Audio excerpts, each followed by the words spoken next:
Hello, नमस्कार विद्यार्थी मित्रांनो, स्वागत आहे तुमचं आपल्या SK ऑनलाईन ट्युटोरियल्समध्ये. आज आपण सी प्रोग्रामिंग मधील युनिट नंबर 5 मध्ये युजर डिफाइंड फंक्शन त्यातील अत्यंत एक महत्त्वाचा टॉपिक डिस्कस करणार आहोत, रिकर्जन. बऱ्याचशा मुलांना याच्यामध्ये कन्फ्युजन असतं, तर ॲक्च्युली हा खूप सोपा टॉपिक आहे आणि रिकर्जन एक्झाम पॉईंट ऑफ व्ह्यूने सुद्धा खूप महत्त्वाचा आहे. तर आज या व्हिडिओमध्ये आपण रिकर्जन हा टॉपिक एक एक्झाम्पलच्या मदतीने समजून घेऊया. सगळ्यात अगोदर रिकर्जन म्हणजे काय असतं ते आपण बघूया. So recursion is the technique of making a function call itself. म्हणजे काय की रिकर्जन म्हणजे फंक्शन मध्ये फंक्शन स्वतःला कॉल करतो. Okay, function calling itself. Function स्वतःला जर कॉल करत असेल तर त्याला आपण रिकर्जन म्हणतो. जनरली रिकर्जन हा कॉन्सेप्ट फॅक्टोरियल फाइंड आउट करण्यासाठी किंवा sum of less than number find out करण्यासाठी आपण यूज करतो. तर इथे बघा, आपण एक फंक्शन तयार केलेलं आहे सम नावाचं. आपण युजर डिफाइंड फंक्शन बघितलेलं आहे मागच्या व्हिडिओमध्ये. युजर डिफाइंड फंक्शन म्हणजे काय, युजरने बनवलेलं फंक्शन. ओके, जे ऑलरेडी लँग्वेजमध्ये नाहीये. ते एक सम नावाचं आपण फंक्शन, इथे एक एक्झाम्पल मी लिहिलेलं आहे. एक सम नावाचं आपण फंक्शन तयार केले आणि त्याच्यामध्ये त्याला हे कोणत्या कॅटेगरीचं फंक्शन आहे, arguments with return value. Okay, integer टाईपची आपल्याला व्हॅल्यू रिटर्न मिळणार आहे आणि आर्ग्युमेंट आपण पॅरामीटर याला काहीतरी देणार आहे के. सो सम नावाचं आपण फंक्शन केलं आणि या सम नावाच्या फंक्शनच्या अंडर आपण काही कोड लिहिलेला बघा इथे, इंट के हा इनपुट असेल आणि आउटपुट काय असणार आपलं, इंटिजरच. सो याच्या अंडर मी एक कोड लिहिला इफ एल्सने. If k is greater than 0, जर तुम्ही दिलेला जो काही इंटर कराल नंबर के, त्याची व्हॅल्यू जर 0 पेक्षा जास्त असेल तर त्या फंक्शनने काय रिटर्न केलं पाहिजे, रिटर्न द के प्लस. आता इथे महत्वाचं बघा, रिटर्न के प्लस, आता इथे मी लिहितो सम, हे फंक्शन मी परत लिहितोय, सम ऑफ के मायनस 1. म्हणजे बघा, माझं सुरुवातीचं फंक्शन काय होतं, सम. या समच्या फंक्शनच्या अंडर मी त्या फंक्शनला परत कॉल केले. That is recursion.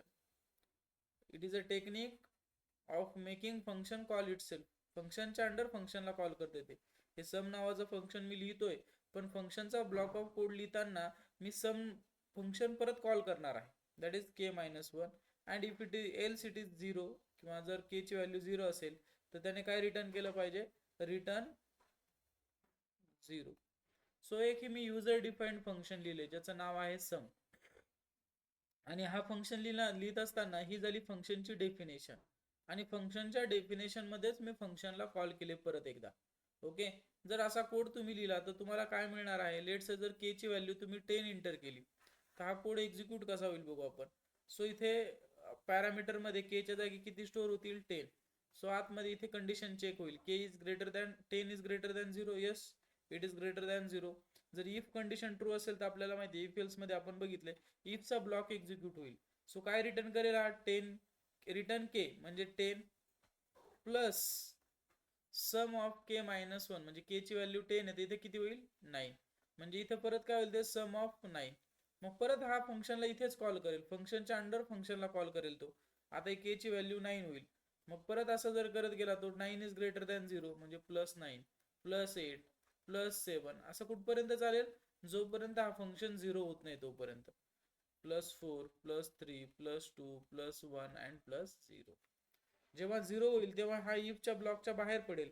That is, जर k is less than, k is not greater than 0 म्हणजे के ची व्हॅल्यू जर 0 आली तर हा काय होईल की एलचा ब्लॉक रिझल्ट होईल की रिटर्न 0, आणि इथे आपली कंडिशन स्टॉप होईल. सो अशा प्रकारे याची जर तुम्ही सम करत गेले तर तुम्हाला 10 to 9 ची जी सम आहे 55, तो तुम्हाला आउटपुट मध्ये दिसणार आहे. सो आय होप तुम्हाला रिकर्जन हा टॉपिक कळाला असेल. मी परत एकदा याला रिवाइज करतो किंवा समराइज करतो. रिकर्जन म्हणजे काय की फंक्शनच्या अंडर फंक्शनला कॉल करणे, सोपी सरळ सोपं साध्या भाषेमध्ये. जेव्हा तुम्ही एखादं युजर डिफाइंड फंक्शन लिहिता आणि त्याची डेफिनेशन लिहित असताना त्या डेफिनेशन मध्येच तुम्ही त्या फंक्शनला परत एकदा कॉल करताय, दॅट इज द रिकर्जन. हे कशासाठी वापरू शकतो आपण, सम ऑफ, सपोज आता आपल्याला सम करायचे असेल किंवा फॅक्टोरियल करायचे असेल. ओके, तर तुम्ही सगळ्यांनी या कोडचा स्क्रीनशॉट घ्या आणि नक्की हा सी, जो काही कोड तुमच्या स्क्रीनवरती दिसतोय त्याला तुम्ही सी कंपायलर मध्ये टाईप करून बघा. नक्की तुम्हाला आउटपुट मध्ये अशा प्रकारे दिसेल, 10 प्लस 9 प्लस 8 प्लस 7 प्लस 6, आणि आउटपुट याचं 55 येईल. त्यानंतर फॅक्टोरियलचा सुद्धा तुम्हाला एक कोड इथे मी सांगतो रिकर्जनच्या अंडर, किंवा या कोडचा तुम्ही स्क्रीनशॉट घेऊन याला सुद्धा तुम्ही रन करून बघू शकता. ओके, कोणताही नंबर जर आपण एंटर केला, हा फॅक्टोरियल साठी कोड आहे की आपल्याला त्याचं फॅक्टोरियल मिळू शकतो. ओके, सो हा कोडही एक्सप्लेन करतो. चला मी hash include studio dot h ही फर्स्ट लाईन. इन फॅक्ट आपण FACT नावाचं फंक्शन तयार केलं, तुम्ही काही नाव देऊ शकता. ओके, आणि त्यानंतर मेनच्या अंडर आपण त्याला कॉल करणार आहोत या फंक्शनला. सो इथे आपण या स्टेपमध्ये फक्त डिक्लेअर केले.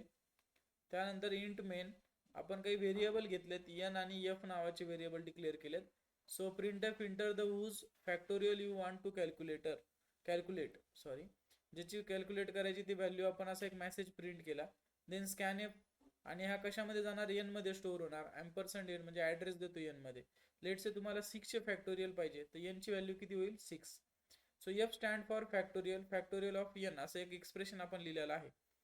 So print f factorial %d, f print होऊन येईल. बरोबर, आता हे फॅक्ट नावाचं काय असणार आहे, फंक्शन असणार आहे. या स्टेपला FACT नावाचं जे फंक्शन आहे आपलं त्याला कॉल करण्यात येईल. आणि त्याची डेफिनेशन आपण कुठे लिहिली आहे, इथे खाली लिहिलेली आहे बघा. सो ऍक्च्युली या स्टेपला काय होईल, कंपायलर तुमचे इथे जम्प करेल, या फॅक्ट नावाच्या फंक्शनला कॉल करेल, आणि FACT नावाचं फंक्शन काय लिहिलं आपण ते बघूया. जर n ची व्हॅल्यू 0 असेल तर रिटर्न 0 करायचंय, कारण 0 चे फॅक्टोरियल 0च असतील. एल्स जर 0 नसेल, n ची व्हॅल्यू 1 असेल तर रिटर्न 1. ओके, किंवा n ची व्हॅल्यू जर 1 नसेल, आपल्याला माहिती आहे 0 चे फॅक्टोरियल 0 असेल, 1 चा फॅक्टोरियल काय असणार आहे, 1च असणार. तर या दोन व्हॅल्यू असतील तर तेच रिटर्न करायचंय. अदरवाईज त्याने काय रिटर्न केलं पाहिजे, इथे आपण एक्सप्रेशन डिक्लेअर केलेलं आहे की n into n into factorial of FACT of n minus 1. म्हणजे n ची व्हॅल्यू आपण 6 टाकली आहे, तर 6 इंटू फॅक्ट ऑफ 5. आता काय झालं की या फंक्शनच्या डेफिनेशन मध्येच परत एकदा फंक्शनला आपण कॉल करतो FACT नावाच्या 5. म्हणजे 6 into 5 into 4 into 3 into 2 into 1 असं 1 पर्यंत ते जाईल, आणि आपल्याला फॅक्टोरियल मिळेल. ओके, दॅट इज 720 आउटपुट मध्ये येईल. सो असं एक्सप्रेशन लिहिले. तर याला आपण रिकर्जन म्हणतो, की फंक्शनच्या डेफिनेशनच्या अंडरच आपण फंक्शनला परत एकदा कॉल करतो. हे बघा इथं फॅक्टला, दॅट इज रिकर्जन. सो हे दोन्ही कोडचे तुम्ही स्क्रीनशॉट घेऊ शकता आणि याला कंपायलरवरती रन करून बघू शकता, जेणेकरून तुम्हाला आणखीन चांगल्या प्रकारे रिकर्जन काय आहे ते जेव्हा तुम्ही हँड्स ऑन करताल तेव्हा आणखीन चांगल्या प्रकारे तुम्हाला कळेल. सो होप तुम्हाला हा व्हिडिओ युजफुल वाटला असेल. व्हिडिओ आवडला असेल तर नक्की चॅनलला सबस्क्राईब करा. थँक्यू.